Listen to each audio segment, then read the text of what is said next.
7 కి ఇంకో GL save.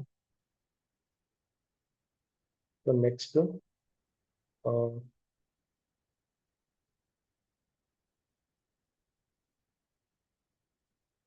UGH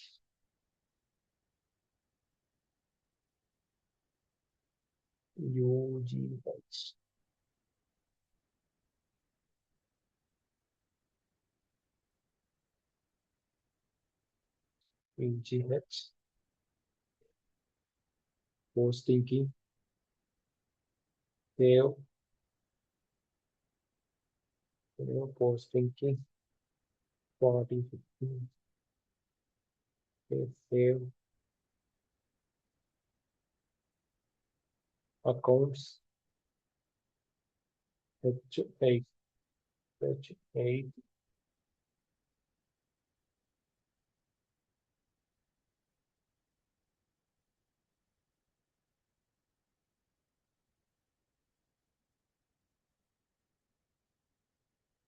save.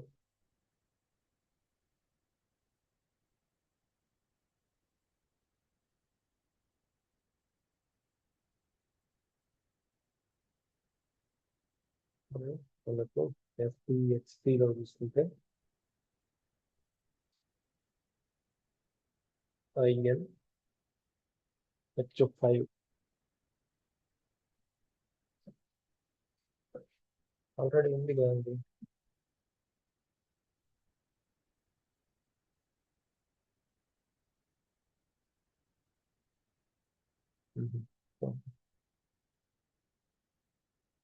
So మన కండిషన్ టైప్స్ వచ్చేసి HOCG condition types. HOCG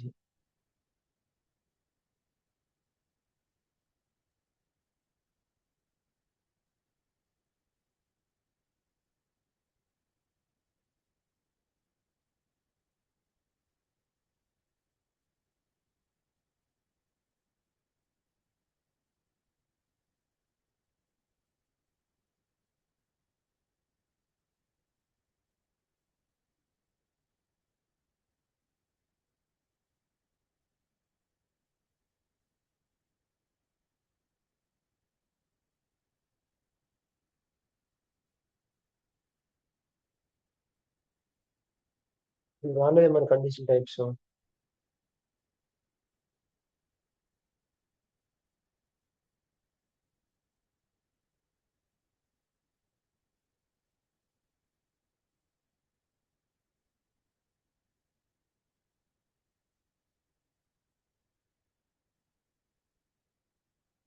okay, మనకి ఏమన్నా అసైన్మెంట్ ప్రాబ్లం ఏంటని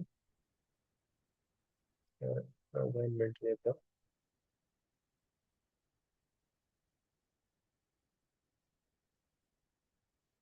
OBBC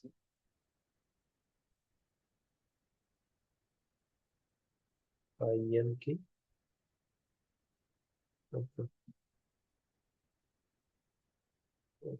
ట్యాక్స్.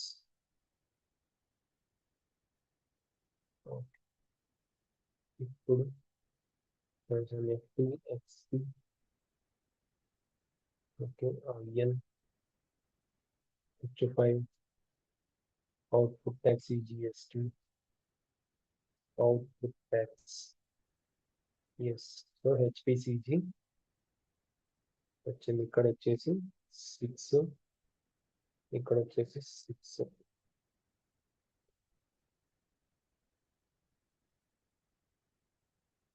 Okay done. మన ట్యాక్స్ అకౌంట్స్కి వచ్చేసరికి అయితే CGST ఇక్కడ 6% కదా ఇచ్చింది, అంత పర్సెంటేజ్ కదా. It will measure the percentage right. ఇప్పుడు నువ్వు అక్కడ మెన్షన్ చేసింది. అవును, పర్సెంటేజ్. అవును,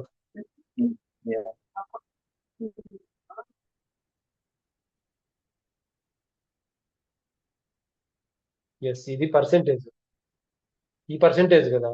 ఇన్పుట్ CGST 6%, ఎస్జిఎస్టి 6% ఇచ్చినాం ఇక్కడికి.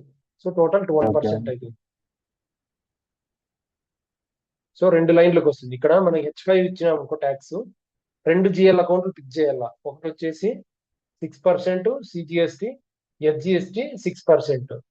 ఓకే, ఈ ట్యాక్స్ జిఎల్ తోటి ఈ 2,02,000, 2,03,000 అనే జిఎల్స్ తోటి పిక్ అవ్వాలా. ఓకే, మనం H5 ఇచ్చినప్పుడు, H6 ఇచ్చినప్పుడు ట్యాక్స్ ఎస్జిఎస్టి ఇక్కడ వచ్చేసి ఇక్కడ మనం పర్సెంటేజ్ ఎంత ఇస్తే ఈ ఎస్జిఎస్టీలో అంత వస్తుంది. సో ఇక్కడ మనము 6 అయినా ఇచ్చుకోవచ్చు, 12 అయినా ఇచ్చుకోవచ్చు. 6 ఇద్దాం. ఓకే, ఇంతకుముందు 12 పెట్టేట్టున్నాను. ఓకే, ఇక్కడ ట్యాక్స్ అకౌంట్స్ కూడా అంతే. జిఎల్ నుంచి కూడా 3. ఓకే, H7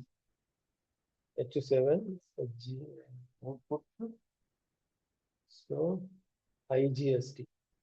ఓకే, ట్యాక్స్ వచ్చేసి అవుట్పుట్ ట్యాక్స్. ఇక్కడ ఐజిఎస్టిలో మళ్ళీ 12% ఇస్తాం.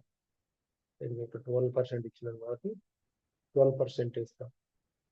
ఓకే, నెక్స్ట్ ట్యాక్స్ అకౌంట్స్ తీసుకున్నట్టయితే, ట్యాక్స్ అకౌంట్ అంటే జిఎల్ అకౌంట్స్. ఓకే, 4 అంటే ఐజిఎస్టి. సరే,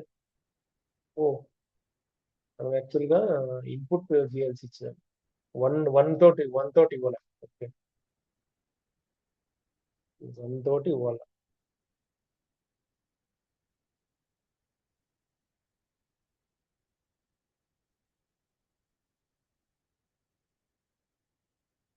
ఐజిఎస్టికి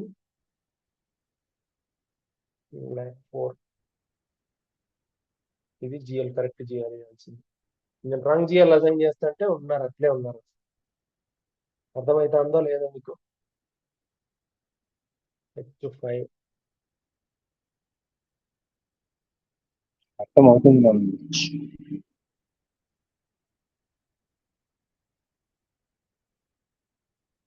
కరెక్ట్ చేయాలి. మరి నేను రాంగ్ ఇచ్చినప్పుడు కరెక్ట్ చేయాలా.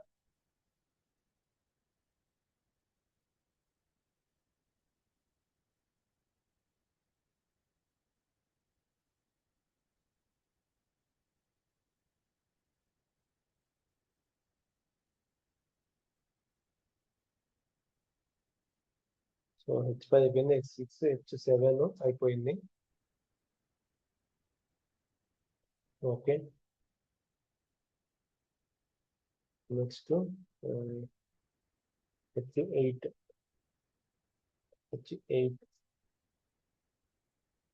వచ్చేసి యూటీజిఎస్టి.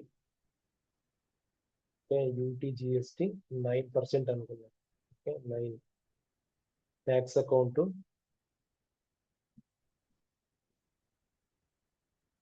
5 అయిపోయింది. యూటీజిఎస్టి 5. ఇప్పుడు OB40 చెక్ చేస్తా, ఆ జిఎల్స్ కరెక్టేనా రాంగ్.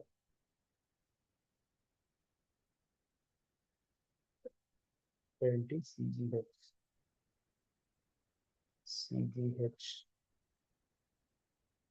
ఇక్కడ కరెక్ట్ గానే ఇచ్చాం జిఎల్స్.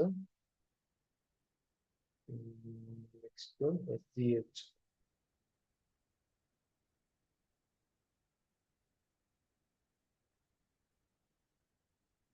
ఇక్కడ 6 కరెక్ట్ గానే ఇచ్చాము. ఐజిహెచ్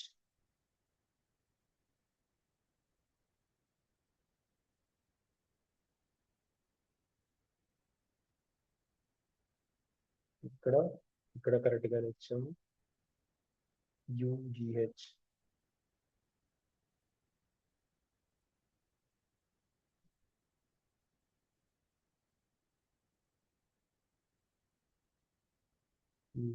ఇక్కడ కరెక్టే. సో మన ట్యాక్స్ కోడ్స్ ఉన్నాయి, యాక్సెస్ సీక్వెన్స్, ప్రొసీజర్, అసైన్మెంట్ అన్ని కరెక్ట్ గానే ఉన్నాయి. ఇప్పుడు ఏం చేయాలి? పోస్టింగ్ చేద్దాం. Okay, FB 70. So 630 new customer తోటి చేస్తున్నా. ఓకే, 1000. నెక్స్ట్ 4,01,000.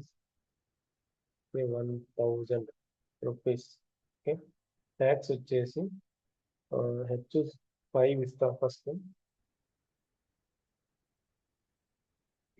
ఇక్కడ ప్రాఫిట్ సెంటర్ ఇస్తా.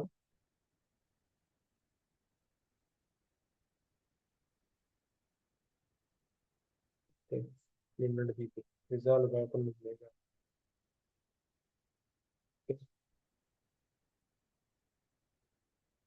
Yes. So simulate tax calculate కొట్టలేదు అనుకుంటా కదా. ట్యాక్స్ క్యాలిక్యులేట్ కొట్టలేదు.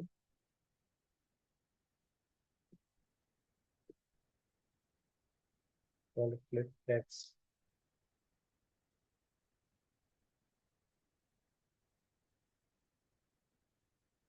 No, something is wrong. Tax code 5.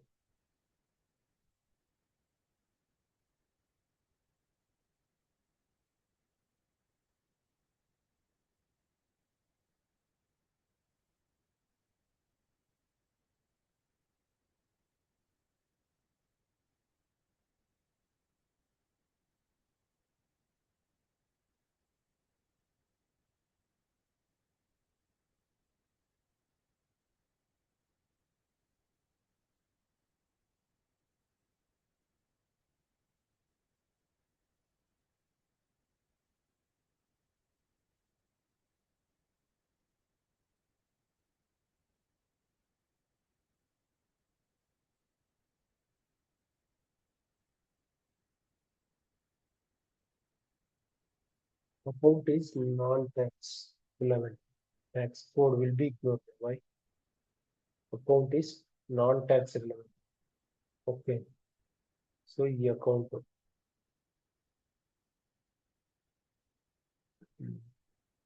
So revenues వచ్చేసి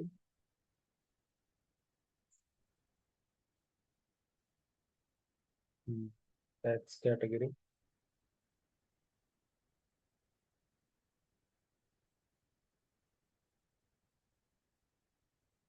ఆల్ ట్యాక్స్ అలో.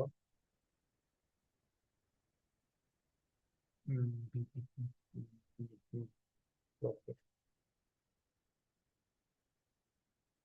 నెక్స్ట్ ఆప్షన్కి రాదా ఉంది అక్కడ క్రియేట్ బ్యాంక్ ఉంది కదా ఆప్షన్ డబుల్ చేయలేదు. ఓకే. అక్కడ దాంట్లో పోస్ట్ ఆటోమేటిక్ ఓన్లీ పెట్టాలి కదా అక్కడ. ఇక్కడ ఫీల్డ్ స్టేటస్ గ్రూప్ రెవెన్యూ పెట్టినా కాస్ట్ ఎందుకు సేల్స్ ఫీల్డ్ స్టేటస్ గ్రూప్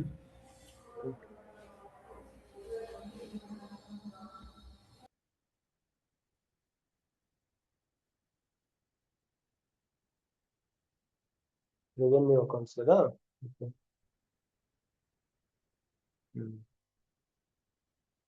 అక్కడ క్లిక్ చేయాలండి పోస్ట్ ఆటోమేటికలీ ఓన్లీ కదా అది మనం చేయండి కదా. పోస్ట్ ఆటోమేటికల్లీ ఓన్లీ అంటే మాన్యువల్ గా పోస్ట్ చేస్తున్నాం మనం. ఆటోమేటికల్లీ అంటే ఆటోమేటిక్ గా పోస్ట్ చేయాలా అని అర్థం. ఇక్కడ నువ్వు మాన్యువల్ గా ఇస్తున్నావు జిఎల్, ఇక్కడ పోస్ట్ ఆటోమేటికల్లీ పెడితే ఎర్రర్ ఇస్తుంది కదా. ఇప్పుడు నీకు ఎగ్జాంపుల్ చూపిస్తుంది, నువ్వు చెప్పినట్టు పెడతాను. ఓకే, ఇప్పుడు ఎర్రర్ ఇస్తుంది FB 70. Okay,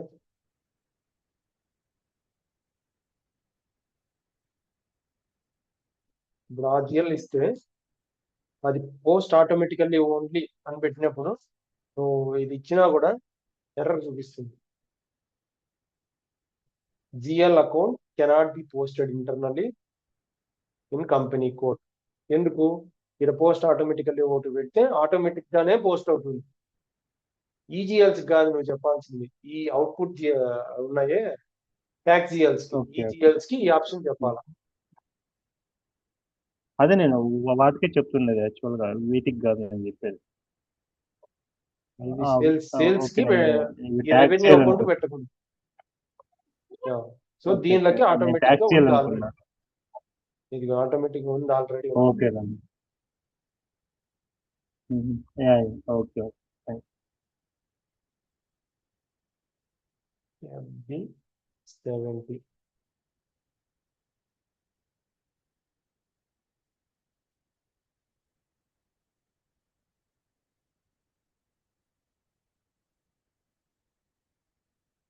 so tax code H6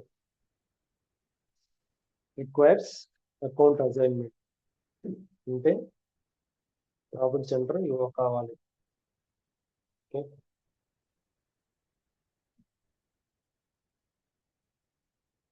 enter true account assignment object with revenues. Okay, calculate tax.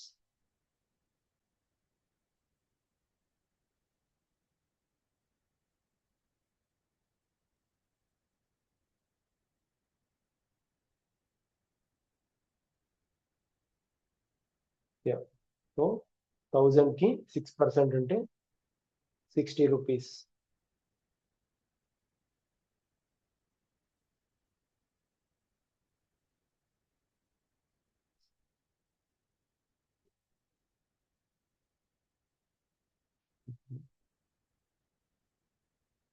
Okay, so మనము ఇప్పుడు దీనికి అర్థం చెప్పండి. చెప్పినట్లయితే మీకు అర్థం లేదంటే కానట్లే. ఇక్కడ ఎడిట్ ఆప్షన్ కి వెళ్ళి అక్కడ మనం నెట్ అమౌంట్ పెడితే వచ్చేస్తుంది. ఇంకో మనం ఏమంటే ఇప్పుడు 1060 రూపీస్ అవుతుంది. మనం 1060 పెడితే అంటే net amount plus 60 rupees tax amount అనమాట. 1060 పెడితే అది క్యాలిక్యులేట్ అవుతుంది. మనం ఇది వద్దనుకుంటే ఉన్న అమౌంట్ కే క్యాలిక్యులేషన్ అవ్వాలంటే ఎడిట్ ఆప్షన్ కి వెళ్ళి నెట్ అమౌంట్ మీద క్లిక్ చేస్తే సరే, నేను ఎడిట్ ఆప్షన్ వెళ్ళకుండా రిజాల్వ్ చేయాలి ఇష్యూ. ఏం చేయాలి? సో 1060 పెట్టేసేనా ఎడ్డర్ డేట్ లో. నాగేంద్ర, నువ్వు చెప్పు, నీకు అర్థమవుతుంది? అర్థమైంది రాజు. అది చెప్పు. అంటే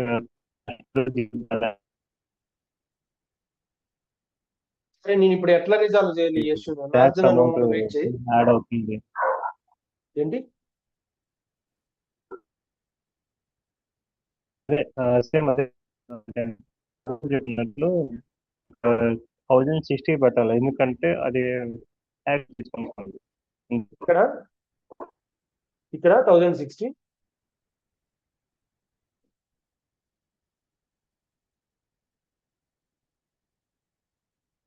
నీ వాయిస్ ఏందో వినిపించలే. ఇక్కడైనా 1060.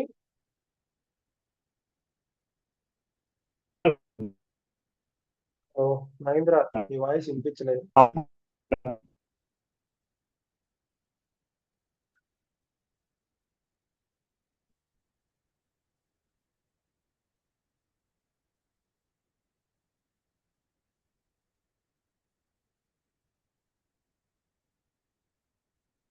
హలో,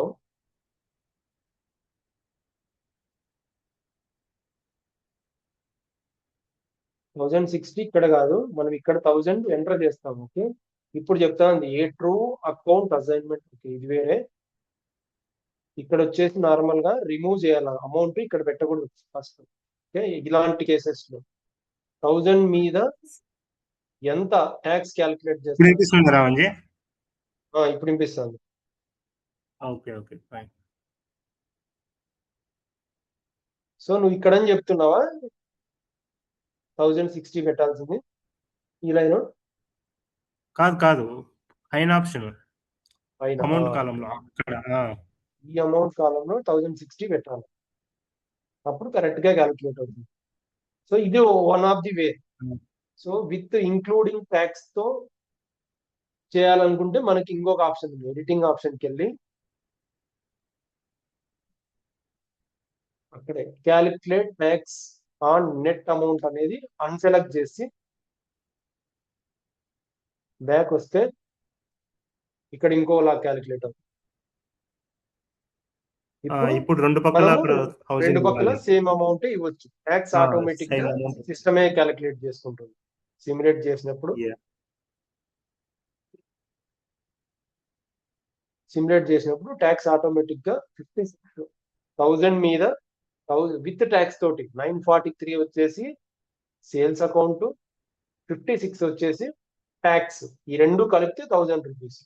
సో మనము రెండు విధాలుగా ట్యాక్స్ ని క్యాలిక్యులేట్ చేసుకోవచ్చు. డిపెండ్స్ అపాన్ కంపెనీ వాళ్ళు ట్యాక్స్ ఎలా క్యాలిక్యులేట్ చేస్తారన్నది క్లయింట్ ఇష్టం.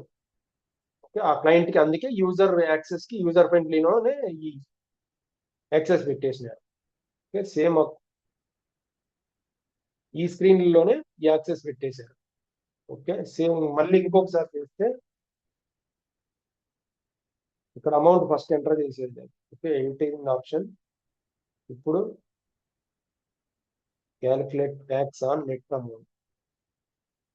ఓకే, బ్యాక్ ఇక్కడ అమౌంట్ పెట్టకుండా డైరెక్ట్ గా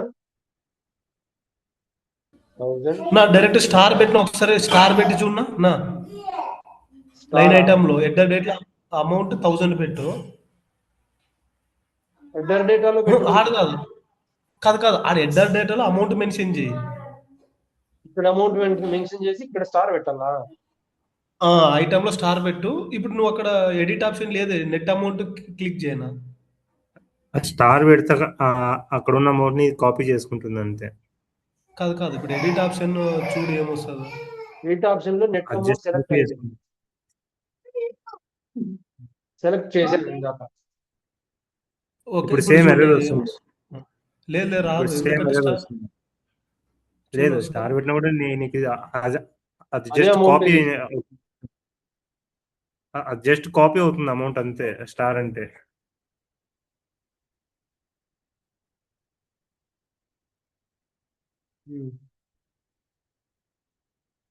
ట్యాక్స్ అమౌంట్ 0 చూపిస్తాను, అసలు తీసుకోవట్లే. స్టార్ పెట్టకూడదు. అక్కడ యాక్చువల్గా ట్యాక్స్ ఇదే అమౌంట్, క్యాలిక్యులేషన్ మెయిన్ అమౌంట్ ఇదే కాబట్టి ఇదే పెట్టాలి. లేదు లేదు, స్టార్ పెడితే తీసుకుంటాను. tax నువ్వు amount- tax calculation tick mark ఉన్నాడు ఎడ్డర్ డేటాలో. ట్యాక్స్ క్యాలిక్యులేషన్ టిక్ మార్క్ పైన ఎడ్డర్ డేటాలో. ఓకే, ఇది 60 రూపీస్ ఇంకా బ్యాలెన్స్ చూపిస్తాను.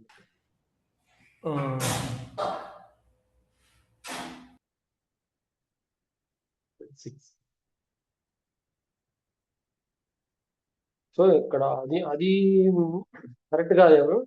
సో ఇలాగే లైన్ ఐటమ్ లో ఫస్ట్ ఎంటర్ చేసి యూజర్ కాపీ చేసుకొని చేస్తాడు. లేదు అంటే వాడికి డైరెక్ట్ గా అమౌంట్ తెలిసిందే అనుకో, 1060 ఇక్కడ ఇచ్చేస్తాడు. నా line item amount is nothing but invoice అమౌంటే కదా.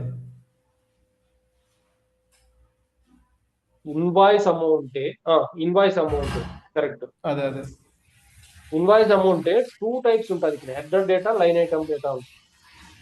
టోటల్ ఇన్వాయిస్ అమౌంటే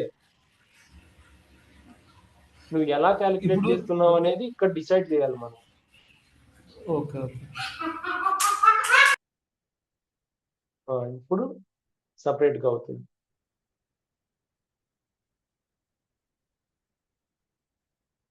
పోస్ట్ ఇంకొకటి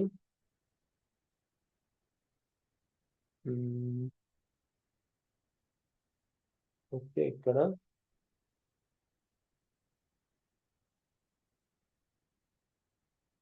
ఫైల్ కోడ్ చేద్దాం.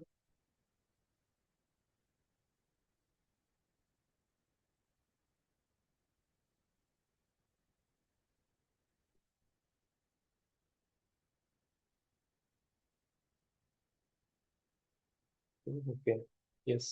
నా ఇప్పుడు 6 కాబట్టి డబల్ తీసుకుంటాను. Okay, tax amount 120. Okay, simulate tax category. Okay, tax category tax account wrong HPI.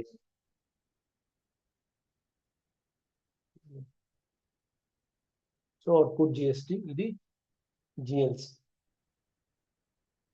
Mahindra, ఇవి 2 GLs ఎట్లా పిక్ అయినాయి? అదే మనం ట్యాక్స్ కోడ్ కి మనం ఇక్కడ అసైన్ చేసాం కదా రామంజీ. ట్యాక్స్ కోడ్ కాన్ఫిగరేషన్ లో OB40 కానీ ట్యాక్స్ కోడ్ కానీ రెండిట్లో ఎక్కడి నుంచైనా తీసుకోవచ్చు. FTXP లో ఎస్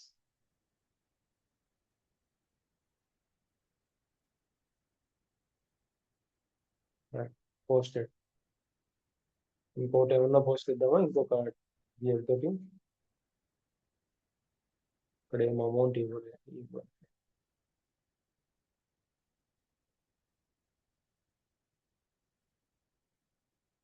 ఇంకో ట్యాక్స్ కోడ్ H7 ఇప్పుడు పర్సెంట్ ఇస్తాం ఒకసారి.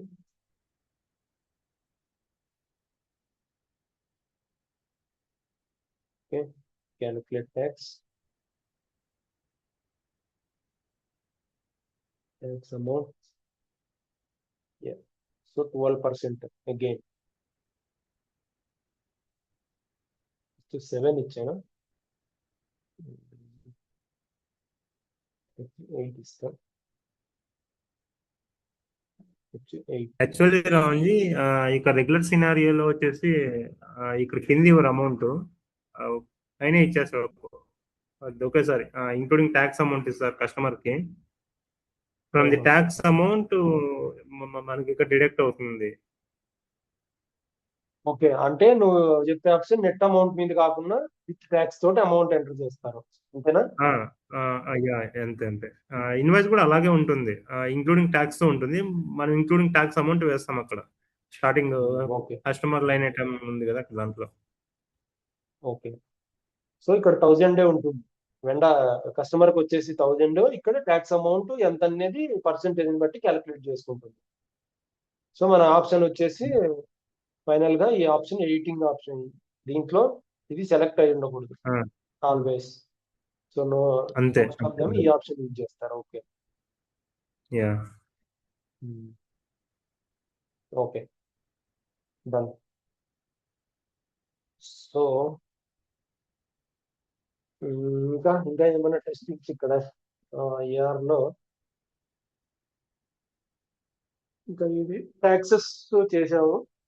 సో ఇక్కడ ఇంకొకటి కూడా ఉంటుంది, బిజినెస్ ప్లేస్ వైజ్ లో కూడా ట్యాక్స్ క్యాలిక్యులేషన్ ఉంటుంది రియల్ టైమ్స్ లో. దానికి ఎలా అంటే బిజినెస్ ప్లేస్ ఉంటే ఓ క్యాలిక్యులేషన్ ఒక GLs వాడాలి, బిజినెస్ ప్లేస్ లేకుంటే ఈ డైరెక్ట్ GLs తీసుకుంటుంది. ఓకే, ఇప్పుడు FTXP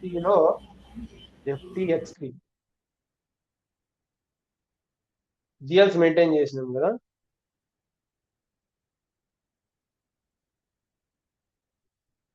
ఓకే, H8 సో దీనికి ఇది GLs కదా నార్మల్గా. అయితే ఈ GLs రాకుండా బిజినెస్ ప్లేస్ యూజ్ చేస్తున్నప్పుడు వేరే GLs రావాలి అని చెప్పేసి క్లయింట్కి రిక్వైర్మెంట్ ఉంటుంది. అలాంటప్పుడు మనకు SM30లో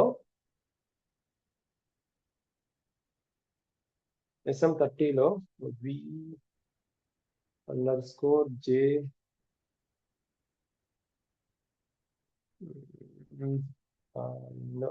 రాట్లే.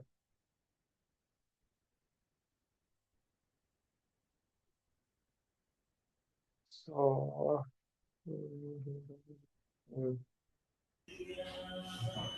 F11 కండిషన్ రికార్డ్ బట్టి కండిషన్ రికార్డ్స్ అది సేల్స్, అది కాకుండా బిజినెస్ ప్లేస్ ఉన్నప్పుడు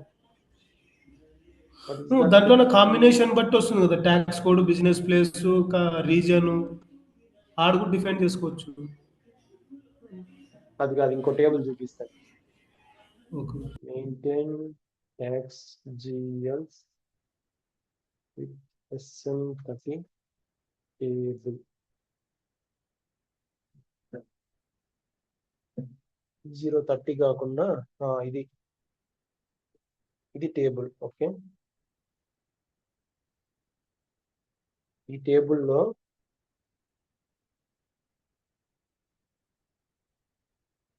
ప్రజెంట్ ఏం లేవు. ఓకే, ఇక్కడ మన ట్యాక్స్ బిజినెస్ ప్లేస్ ఇక్కడ ఏంటంటే మెయింటైన్ లేదు,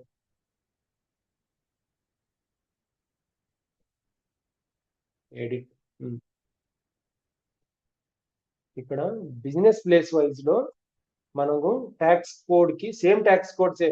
ఓకే, రియల్ టైం రిక్వైర్మెంట్. నువ్వు చెప్పేది కండిషన్ టైప్స్, అవి సేల్స్ నుంచి వస్తాయి. ఎఫ్ఐలోనే నా ట్యాక్స్ కోడ్ H1.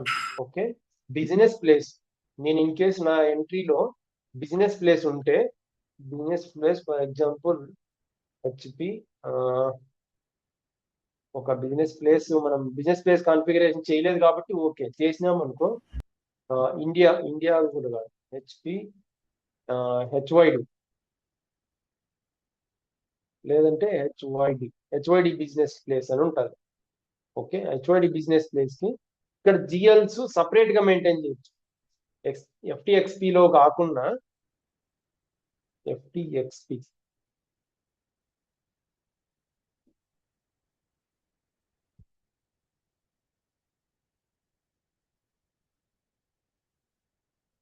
హెచ్ఏ కిట్కి ఇప్పుడు ట్యాక్స్ అకౌంట్ నేను ఇది మెయింటైన్ చేసిన జిఎల్.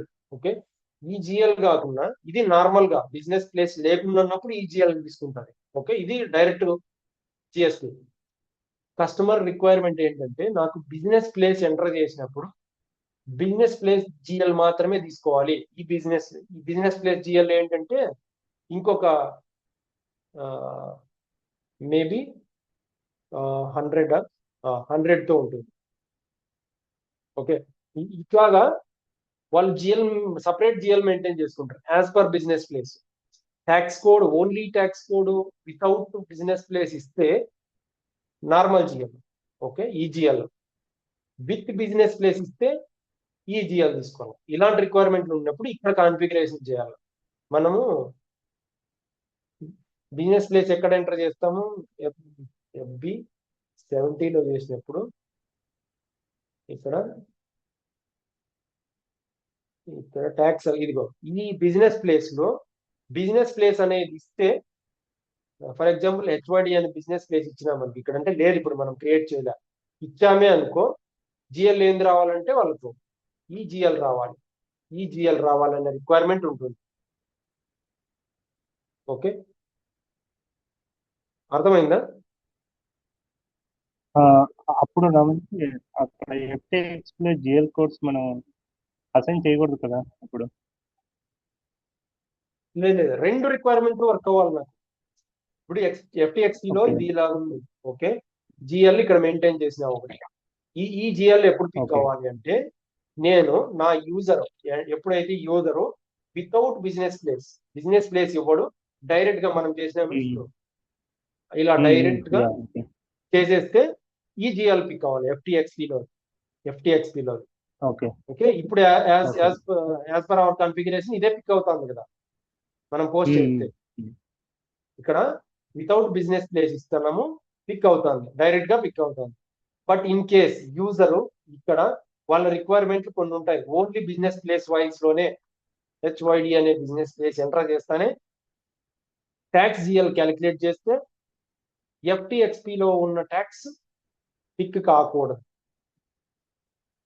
ఇది జనరల్ ట్యాక్స్ అన్నమాట. ఇది ట్యాక్స్ పిక్ అవ్వకూడదు. వాళ్ళకి పిక్ అవ్వాల్సింది ఇక్కడ ఏం మెయింటైన్ చేస్తుంటామో బిజినెస్ ప్లేస్ కి ఎగనెస్ట్ గా ఈ జిఎల్ పిక్ అవ్వాలి. అలాంటప్పుడు ఈ టేబుల్ మెయింటైన్ చేస్తే ఈ బిజినెస్ ప్లేస్ కి ఎగనెస్ట్ గా ఏ జిఎల్ ఉంటే వాడు యూజర్ ఎంటర్ చేస్తాడు బిజినెస్ ప్లేస్ అని. ఏ బిజినెస్ ప్లేస్ ఎంటర్ చేసి ఉంటే దానికి ఎగనెస్ట్ గా ఉన్న జిఎల్ పిక్ అవుతుంది. ఇక్కడ వల్ల జిఎల్స్ వాళ్ళే ఇస్తారు, బిజినెస్ ప్లేస్ వైజ్ జిఎల్స్ వాళ్ళే ఇస్తారు. ఈ ట్యాక్స్ కోడ్ కి ఈ బిజినెస్ ప్లేస్ ఈ జిఎల్ రావాలా ఇన్ కేస్ బిజినెస్ ప్లేస్ ఉంటే. ఓకే, ఈ ఓన్లీ బిజినెస్ ప్లేస్ ఉన్నప్పుడు మాత్రమే ఈ టేబుల్ రెఫర్ చేసుకుంటుంది. నార్మల్ కేసెస్ లో బిజినెస్ ప్లేస్ ఇవ్వలేదు అనుకో యూజరు, ఈ ఎఫ్టిఎక్స్పిలోనే రెఫర్ చేసుకుంటుంది జిఎల్. ఇది రియల్ టైమ్ లో రిక్వైర్మెంట్స్ అన్నమాట. కొన్నిసార్లు యూజర్స్ ఏంటంటే బిజినెస్ ప్లేస్ ఎంటర్ చేయకుండా అండ్ బై మిస్టేక్ యాక్చువల్ గా అది బిజినెస్ ప్లేస్ ఎంటర్ చేయాల్సి ఉంటుంది. ఓకే, యూజర్స్ ఏం చేస్తారంటే బై మిస్టేక్ బిజినెస్ ప్లేస్ ఇవ్వరు. అలాంటప్పుడు వాళ్ళ ఎక్స్పెక్టేషన్ ఏంటి, సో నా బిజినెస్ ప్లేస్ హెచ్వైడి, నా జిఎల్ అకౌంట్ ఈ జిఎల్ అకౌంట్ పిక్ అవ్వాలి. ఓకే, వాళ్ళు అనుకుంటుంటారు హెచ్వైడి అంత చేసినాము అని, ఓకే, వాళ్ళ మైండ్ లో. బట్ రియల్ గా ఎంట్రీ చూస్తే ఎంటర్ చేసింటారు. అలాంటప్పుడు మనం ఐడెంటిఫై చేయాలి. వాళ్ళు నీ ఎంట్రీ ఏంటి ఇచ్చి నీకు ఎంట్రీ ఇచ్చేస్తే ఎంట్రీ తీసుకొని చెక్ చేస్తే దాంట్లో బిజినెస్ ప్లేస్ ఉంటే ఓకే, లేకుంటే ఈ జిఎల్ తీసుకుంటుంది. ఎఫ్టిహెచ్పిలో జిఎల్ తీసుకొని ఉంటుంది, రాంగ్ అని చెప్తారు. నా ట్యాక్స్ జిఎల్ ఇది కాదు, రాంగ్ ఇది, నేను నా బిజినెస్ ప్లేస్ కి అగెనెస్ట్ గా టేబుల్ కూడా చూపిస్తారు. ఈ బిజినెస్ ప్లేస్ లో ఇదిగో ఇది టేబుల్ మెయింటైన్ చేసి ఈజీఎల్ మెయింటైన్ చేసిన ఈజీఎల్ రావాలి నాకు. ఈ SM30 టేబుల్ వచ్చేసి యూజర్సే మెయింటైన్ చేస్తారు నార్మల్ గా. సో నేను నా బిజినెస్ ప్లేస్ కి అగెనెస్ట్ గా ఈజీఎల్ మెయింటైన్ చేసిన, బట్ నేను పోస్ట్ చేసేటప్పుడు నాకు FTXPలోని జిఎల్ వచ్చింది, ఇది రాంగ్ అని చెప్తారు. ఎందుకు రాంగ్ వచ్చింది అంటే మనం కనుక్కోవాల్సింది, ఇన్వెస్టిగేషన్ చేయాల్సింది, ఇక్కడ బిజినెస్ ప్లేస్ అనేది ఎంటర్ చేసిండాడు యూజర్ బై మిస్టేక్ మర్చిపోయినా, లేదు అంటే ఇంకా ఇన్ కేసెస్ టైప్ సంథింగ్ ఏదో వేరే బిజినెస్ ప్లేస్ ఎంటర్ చేసిన, హెచ్వైడి బదులు బిఎల్ఆర్ అనే బిజినెస్ ప్లేస్ ఎంటర్ చేసినాడు. దానికి అగెనెస్ట్ గా ఇక్కడ బిఎల్ఆర్ అనే దానికి సేమ్ ట్యాక్స్ కోడే, ఓకే, సేమ్ ట్యాక్స్ కోడే, బిజినెస్ ప్లేస్ వేరే, జిఎల్ వేరే ఉంటది. ట్యాక్స్ కోడ్స్ వచ్చేసి మల్టిపుల్ ఉంటాయి. ఇదే H1A ట్యాక్స్ కోడ్ బిఎల్ఆర్ అనే బిజినెస్ ప్లేస్, నా జిఎల్ వచ్చేసి 11 అని ఉంటుంది. ఇక్కడ వాడు 11 పిక్ అయింది, ఇప్పుడు 10 బదులు 11 పిక్ అయింది. నాది బిజినెస్ ప్లేస్ వచ్చేసి హెచ్వైడి బిజినెస్ ప్లేస్ అంటున్నాడు. ఇక్కడ ఇచ్చింది వచ్చేసి బెంగళూరు బిజినెస్ ప్లేస్ ఇచ్చాడు. అలాంటి కేసెస్ లో మనం ఇట్లా ఇన్వెస్టిగేషన్ చేసి ఐడెంటిఫై చేయాలి ఎర్రర్స్. సపోర్ట్ ప్రాజెక్ట్స్ లో ఇలాంటివి వస్తాయి. యూజర్ ఏమైనా చేసి ఉండొచ్చు, బట్ వాళ్ళ మైండ్ లో ఏముంటది, నేను ఇదే చేశాను, నాకు ఇదే జిఎల్ఏ రావాలి, ఈ ట్యాక్స్ కోడ్ యూజ్ చేశాను, ఇక్కడ మెయిన్ నేను SM30లో నా హెచ్ఓడికి అగెనెస్ట్ గా 10 అనే జిఎల్ మెయింటైన్ చేశాను కానీ రాలేదు ఏంటి అని స్క్రీన్ షాట్లు కూడా ఇస్తాడు. మనం వాడిని గుడ్డిగా నమ్మేసి SM30లో ఇది ఎందుకు వచ్చింది అని ఎంట్రీ చెక్ చేయకుండా గుడ్డిగా నమ్మేసి ఇన్వెస్టిగేషన్ ఎక్కడ కాన్ఫిగరేషన్ చెక్ చేస్తే నో యూజ్ కదా, నో పాయింట్. సో వాడు ఎక్కడ స్టార్ట్ చేసినాడు, ఏం మిస్టేక్ చేసినాడు, ఎలా చేశాడు, వాడు మైండ్ లో ఏమనుకుంటున్నాడు, ఇక్కడ ఏం పెట్టాడు అనేది మనం చూసుకోవాలి, మనం కనుక్కోవాలి.